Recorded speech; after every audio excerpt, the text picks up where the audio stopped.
Welcome to the last session before lunch and the best one of the morning. My name is James Crabtree. I run the International Institute for Strategic Studies here in Singapore, and it's my great pleasure to be acting as the fireside moderator for my good friend and former boss, Kishore Mahbubani. Kishore, I'm sure many of you will know, is a multiply published author, one of Singapore's leading public intellectuals, and he also used to be the dean of the Lee Kuan Yew School of Public Policy and was kind enough to give me a job there, so I have to ask him nice questions. Let's start. We're going to do half an hour before lunch, a brief canter through the current geopolitical scene. Kishore, you just came back from Bali, where you were at the G20 meeting, or the run-up to the G20 meeting. I'd like to talk a little bit about what you learned when you were there, but maybe we start with the obvious question about the meeting yesterday between Xi and Biden. It seems to have been reasonably constructive. Where do you think that leaves ties between the United States and China? Yeah. Well, thank you, James, for that very warm welcome. But on the Xi-Biden meeting, the result has been rather paradoxical, because on the one hand, everything changed in US-China relations, and on the other hand, nothing changed in US-China relations. And let me explain what I mean by this paradox. On the one hand, everything changed because for us now, finally, after 2 years of the Biden administration, you're having a civilized dialogue between the United States and China. And they can talk and communicate with one another. You remember how Alaska started, how they shouted at each other, they exchanged insults, and they just couldn't even have a proper conversation. And in all these years, even though Blinken and Jake Sullivan have met their counterparts, there's been no real communication. But I think after the Xi-Biden meeting, you're now going to get real communication.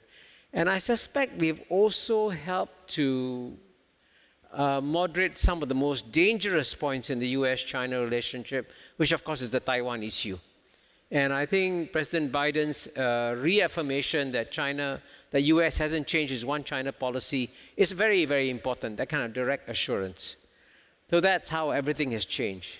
But at the same time, I also say that nothing has changed because actually the US campaign to bring down China and to stop China's rise is not going to decrease in the next 10 years, it's going to increase.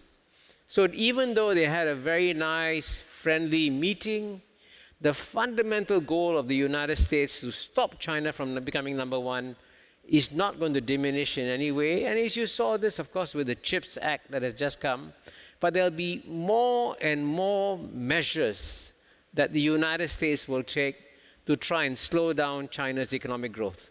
So that will also continue. So that's what I mean by saying nothing has changed.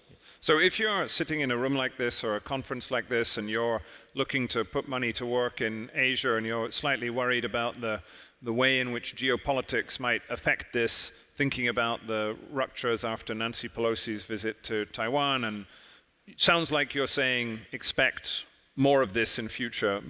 Don't be fooled by the positive tone of the Bali meeting.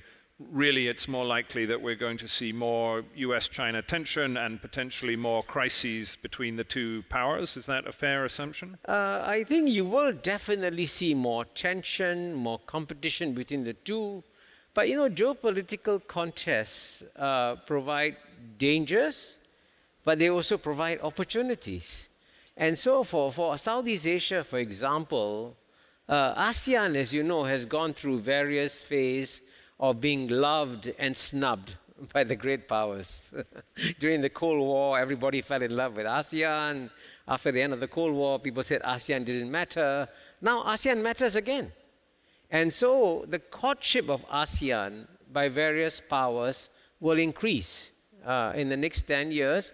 And that will provide, I think, significant growth opportunities for the ASEAN countries. Certainly China will come and do more with the region. And as you know, China's, if you look just at this one simple statistic, in the year 2000, United States trade with ASEAN was $135 billion, more than 3 times China's trade of $40 billion.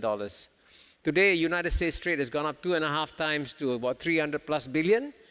But China's trade with ASEAN has gone to over 800 billion, an increase of 20 times in 20 years. So that is an example of how you will see greater opportunities coming this way. So in terms of economic growth and development, particularly with the takeoff of the Regional Comprehensive Economic Partnership, I'm actually become more bullish about the prospects for the regional economy in East Asia. So for those of you who haven't read them, Kishore has written 2 recent books. One, The Rise of the Asian Century, a collection of essays. Another, which is called Has China Won? Provocatively, which came out last year or the year before. We can talk about that in a minute, but just to stay on the sort of the question of Taiwan, it's an obvious question to ask, but what is the outlook there? If you are looking at it from the United States, you're worried that China is going to invade. If you're looking at it from China, you're worried that the US is going to try and push Taiwan towards independence. What's the outlook? What do you think will happen over the next couple of years? Well, I think Taiwan will always remain very dangerous. And it's very clear that there's one thing that could cause a war between the United States and China. It is Taiwan. Because if Taiwan declares independence, China will declare war. That's 100% certainty. And for a while, I mean, especially after the Pelosi visit, there was some fears, I think, in Beijing that the US was trying to push China towards independence. But I think the recent meeting between Xi and Biden, the one thing it has done is brought the temperature down on Taiwan. And it's very significant, by the way, that both sides said that there'll be no nuclear war. And then you do your calculations. If you have a conventional war over Taiwan, who's in a better position? Who's nearer? Who's further? And so I think in that sense, I suspect that the Taiwan issue, there'll be a calming process, because I suspect that the Biden administration did all their calculations and came to the conclusion a war over Taiwan would be just too painful, too dangerous. Let's just calm that issue down. And instead of using Taiwan as a way of, as a foil against China, they're now going to use technology as a foil against China. And you saw that in the CHIPS Act. You'll see, I predict with some certainty, various other advanced technologies that the United States has, the taps will be shut one by one. And they've decided that that's the way to slow China down. And I suppose that has significant implications for this region and investment in the region. Let me take you back to your travels, because Kishore is a very well-traveled man, and he's been on some interesting adventures recently. So let's stick with Bali for the moment. So you met Indonesia's President Jokowi, Indonesian Foreign Minister Retno. What did you glean from talking to the leadership in Southeast Asia about how they are viewing not just US-China, but also, if we introduce the third leg of the triangle, namely Russia, and the way in which Indonesia had to cope with the fact that the 3 big powers are in different ways in a sort of bad state with one another? Well, I mean, I was very fortunate. I had breakfast with President Jokowi on Wednesday. I had lunch with the Indonesian Foreign Minister on Tuesday. And I also actually had lunch with Minister Luhut, who, as you know, is one of the heavyweight ministers in the Indonesian government. I think as far as Indonesia was concerned last week, what they wanted to avoid was a disastrous outcome for the G20 meeting. And in fact, frankly, logically, the G20 meeting that is just finishing should have failed, you know. Should have failed. There should have been walkouts. There should have been angry statements. Instead, as you know, there was actually overall a relatively positive meeting between Xi and Biden. No fireworks at the G20 meeting. And just to give you a small example, when President Xi and Prime Minister Modi of India met recently, a few weeks ago, at the Shanghai Cooperation Organization meeting in Samarkand, they didn't even shake hands. There was a certain coolness. But in Bali, they shook hands. So I think what the Indonesians are really good at doing is creating the right atmosphere for positive outcomes. And the Indonesians, I can tell you, had very frank exchanges with the European delegates. And they told the European delegates, yes, we know you're going to criticize Russia. That's a given. You have to criticize Russia over its invasion of Ukraine. But please, no walkouts. Those walkouts are insult to the host. Stay in the meeting and participate in the dialogue. So you can see how they thought very hard about that. And also, President Jokowi told me, he said, I think that President Xi and Joe Biden will have a good meeting because I gave them the nicest room in Bali for the meeting. And he chose a room with a very nice view and everything, So you can see, therefore, that the Indonesians paid a lot of care and attention to ensuring that the G20 meeting in Indonesia will go down as one of the most successful G20 meetings. So at a time when the G20's fortunes were going down, Indonesia helped to turn it around a bit. That's a nice positive take, I think. I want to come back to Russia, but you had one other trip recently. As I say, Kishore is often to be found in different parts of the globe. So you were in Paris, where you met President Macron. So you mentioned the role that the Europeans have played in Bali and the radicalization of mainstream European opinion with respect to Ukraine and Russia. What did you learn in Paris about where Europe stands on this? Yeah, well, I was it's very unusual for me to spend 1 week with two presidents. Wednesday, breakfast with President Jokowi, Friday, dinner with President Macron, and I must say, President Macron was very nice to me. He said that when he was a young man, his assignment was to translate my essays into French, so he knew my work. And I think that's why he invited me. But his focus clearly is on the global multilateral picture. And I think President Macron knows this is his second term. He's not going to be re-elected. I'm sure he's thinking a bit about his legacy. What is the legacy he's going to leave behind? And I know he genuinely believes in multilateralism. So he wants to, in a sense, strengthen global multilateral institutions. But I can tell you, in the panel discussion, what really surprised me was that the President Macron invited the President of Argentina, the President of Guinea-Bissau, the Prime Minister of Albania, and the head of World Food Programme, the head of International Crisis Group, and a young UAE novelist who's 26 years old. And what was stunning is that the heads of government, when they spoke, they all criticized Western policy on Ukraine. And I was stunned. I said, wow, President Macron is not bringing in people who is going to support what Europe is doing on Russia and Ukraine. In fact, the president of Argentina was very categorical. He said, this war in Ukraine is not just hurting the people of Ukraine. Yes, the people of Ukraine are dying. We feel their pain. But the global poor, the global south is also suffering. So please, stop the war, right? Let's have negotiations.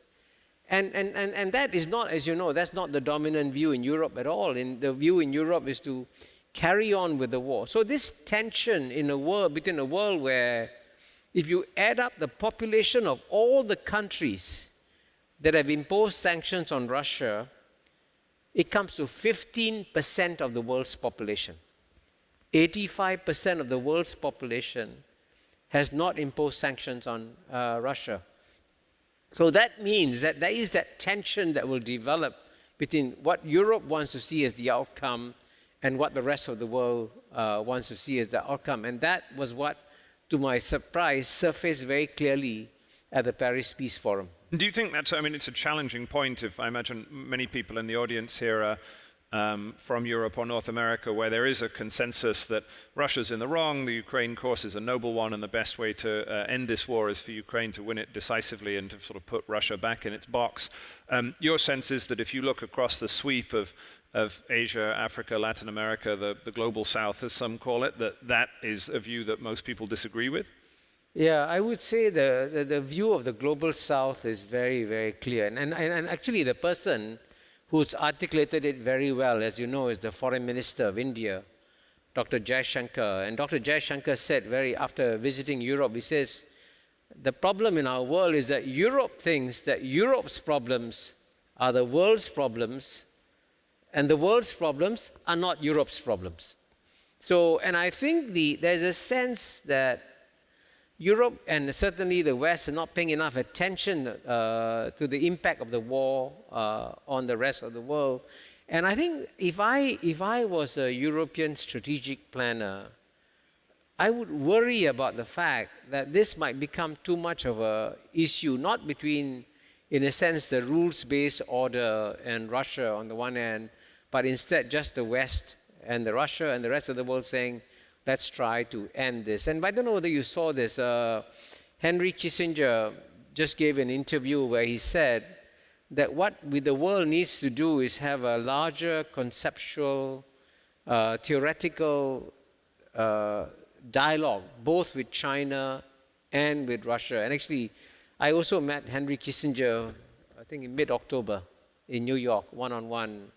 And in private, he basically said exactly what he said in public, which is that to deal with the issues of Russia and to deal with the issues of China, it's not about focusing on the one or two, whether the issue is Taiwan, whether the issue is South China Sea, whether the issue is technology. It's about what is a bigger conceptual picture in which you're going to place Russia's long-term role in the world, China's long-term role in the world, and how do you create a world order that in a sense is able to accommodate these powers in such a way that it's a plus for them and frankly a plus for the rest of the world. And I think that's also the big message of my book, Has China Won? The world has got to be restructured to accommodate the rise of China. Just keeping on Russia briefly, so we had the events of this morning, which many in the audience will have looked at. So a stray missile fell in a Polish border town 2 hours north of Lviv and a few miles from the Ukrainian border. It's not yet clear whether this was a Russian missile, well, it was a Russian-made missile, but whether it was fired by the Russians or the Ukrainians. But let's imagine that we discover in the coming day that it probably was a Russian missile, which seems like the most likely outcome. Do you have a sense of how NATO might respond to this? The G7 ministers were meeting today in Bali. What will be the result of a moment in which there has been an, albeit probably accidental, strike against a NATO member? Well, I think you're right. It's probably an accidental strike. I mean, I actually spent some time in Germany also, actually in September. And what struck me is there's a very strong sense of European unity against this Russian invasion of Ukraine. And actually, it struck me that there's a new sense of solidarity in Europe that has emerged after the Russian invasion of Ukraine. So certainly the European response to this Russian accident would be very negative. But at the same time, there's also a very clear understanding in Europe that it would be a big mistake if you send European soldiers in to fight Russian soldiers. I think that's something that I think they want. They will help Ukraine, and they've been very generous with their assistance of Ukraine, but I don't think they will send in their soldiers to try and go fight with Russia. So I think that's what they will hold back. We have to basically see, I mean, I kept asking several people in Europe, what do you see as the outcome in Ukraine? How is it going to end? I mean, at some point it's going to end. And the general sense I got is that nothing is going to happen till this winter is over. I think both sides are trying to see how this winter will affect Russia and Europe and Ukraine.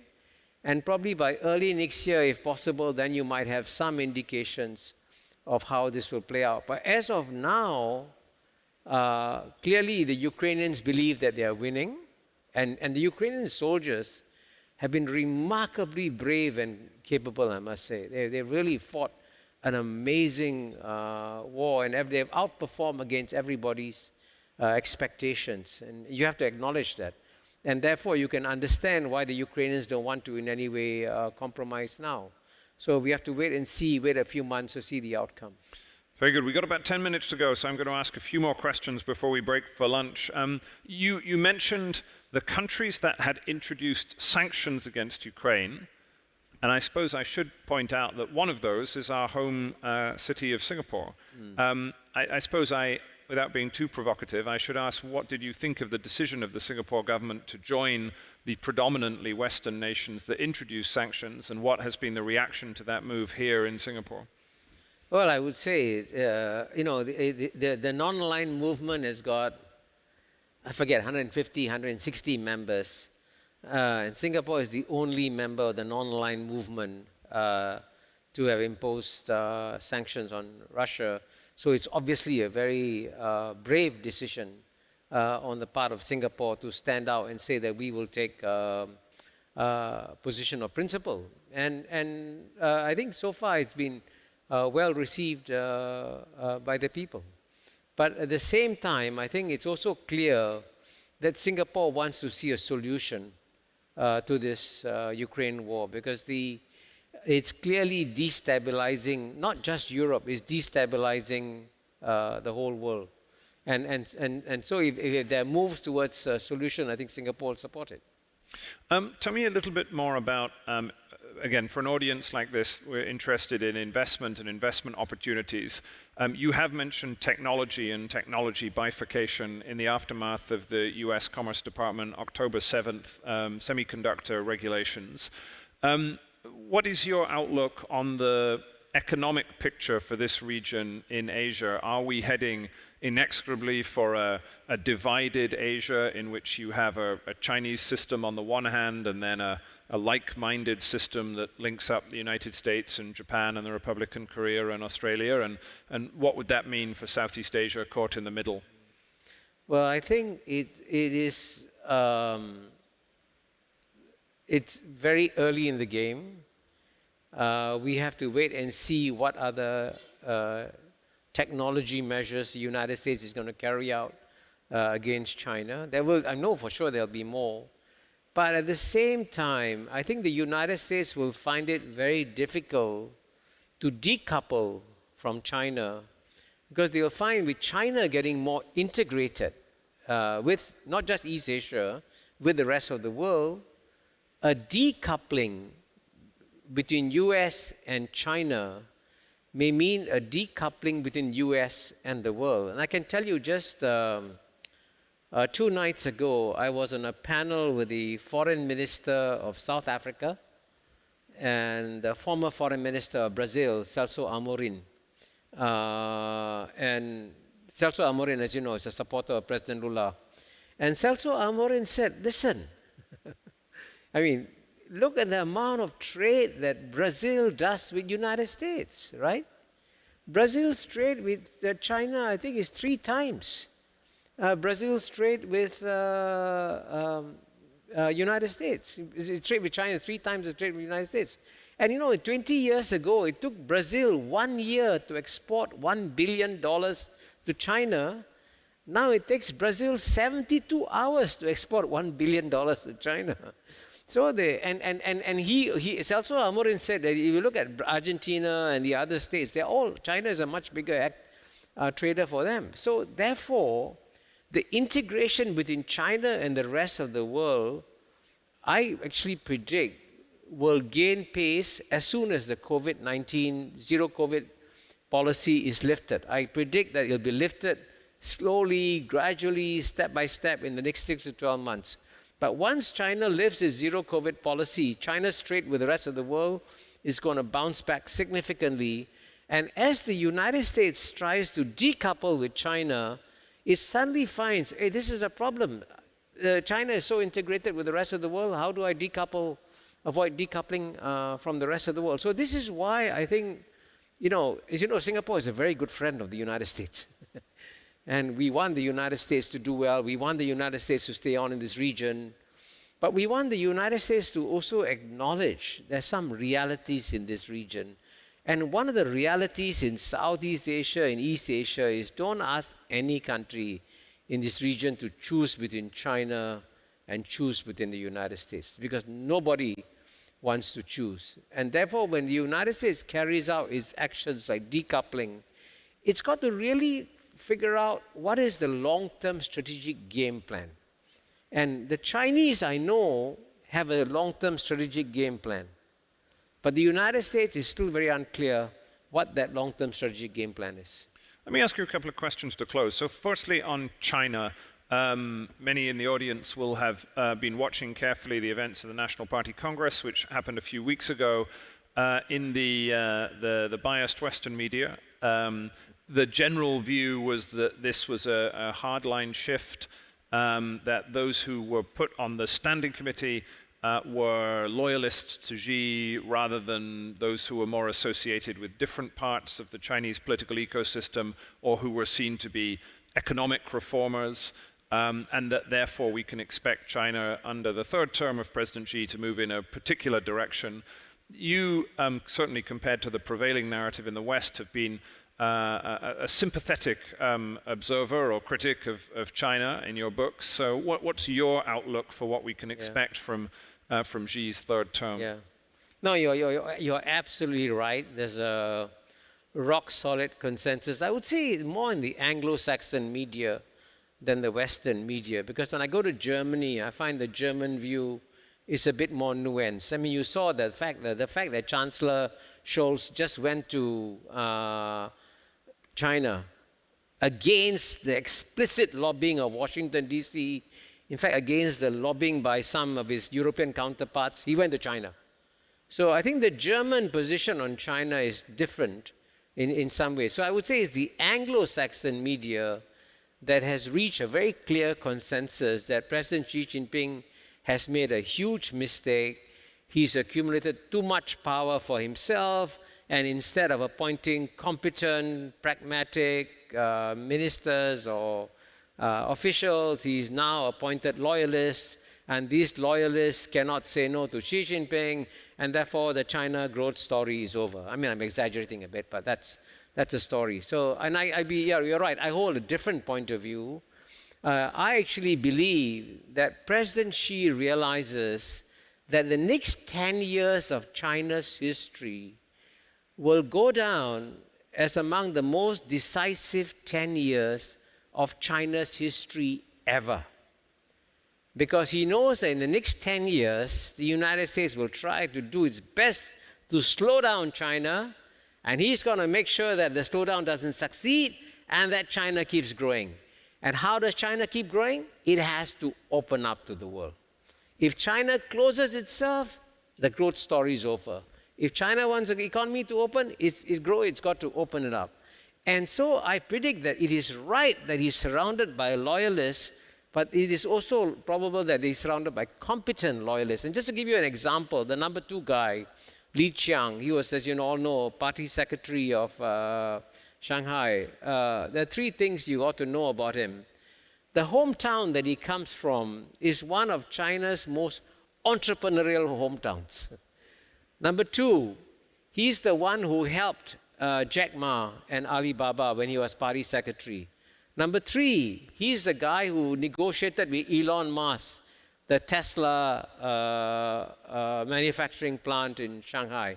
So the business people who know Li Qiang know that he's pro-business and not an ideological party hack, which is what the impression that is given in the Anglo-Saxon media. So we live in a very interesting world because it's very clear what the Anglo-Saxon media is saying, and of course, it may be proven right, but I believe that view is wrong, and that it come next year as China lifts its zero COVID. Actually, the biggest dampener on China's growth today is the zero COVID policy, because they can't open up the country yet.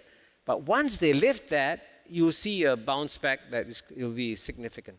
Very good. Well, a note of optimism on which to end. We've talked about the G20, Biden and Xi, Xi's outlook, Russia, the war in Ukraine, and much else besides. It's always a pleasure. You can get Kishore's most recent book, The Rise of the Asian Century, and the one before that, which is called Has China Won, in any good bookshop or online. And I'd invite you to give Kishore a warm round of applause and enjoy lunch. Thank you very much.